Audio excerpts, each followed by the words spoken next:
One of the areas where law of demand does not follow is Giffen's good. Yes, Giffen's good is one of the exceptions to the law of demand. Let us understand what are Giffen's goods. Well, Giffen goods are actually inferior quality goods, low quality goods. Let's say an example, it's low quality or low priced vegetables.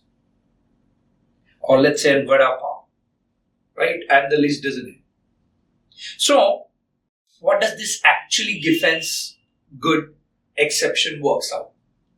In case of Giffen goods, in turn low quality or inferior goods, what happens if the price of those goods reduces or falls, instead of increasing the demand, their demand also falls. Now, why this happens? Because in consumers' mind, when this Giffen's good, which we are trying to say inferior quality goods or inferior or low price goods, when their prices drops, what happens? Accordingly, the consumer see the superior quality goods is now in its reach. So whatever money saved due to price reduction, the consumer try to shift that money to buy the superior quality good. This whole concept works out in this way that as is the price of inferior goods, the Giffen goods, low quality goods goes down, its demand also goes down. So whatever added income, the disposable income increase, the consumer try to shift it to the superior quality goods. And hence, for a specific good, what we see, if price is reduced, its demand is also falling. If price is increasing, its demand is also increasing. So, instead of going downward, we see the graph for quantity demanded and price is going up. At lower price, the lower is the demand. At higher price, higher is the demand.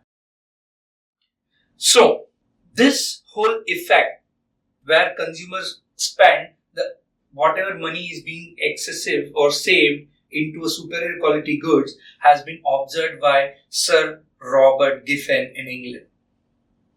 In England, generally people eat two things, meat and bread. So Professor Robert observed that as the price of bread reduces, people tend to buy it less. And whatever money, the excess money is left, they try to shift that money buying into meat, a superior quality of good. So what we see, as the price of bread reduces, the demand for bread also reduces. And on the contrary, the superior good, the demand for meat increases. The price of low quality goods are increased, its demand also increases. This effect is also known as Giffen's paradox. So in this case, what we see is instead of the graph going downward, we see that actually the graph goes upward. There is a direct relationship between price and demand. Another example I'll give you to highlight this whole concept. Let's say I have two choices for eating. One is vada pav and another is misal. So, what do I have? A vada pav cost me rupees 15 and a misal cost me rupees 25. So, I have roughly, when the price of vada pav goes down from 15 to 10, that excessive income, I try to do what? I try to purchase misal pav, which is at rupees 25, which is better than vada pav. So, in my psychological concept, what I see, vada pav is an inferior good and misal is a superior good. So, as the price of vada pav goes down, whatever is the extra saving I have, I'll try to shift it to misal. So, my demand effectively reduces for vada pav. And my demand for the superior good, in this case, misal increases. And this graph of demand law, instead of going down, it goes up. So, in this whole concept of Giffen's good, what do we understand?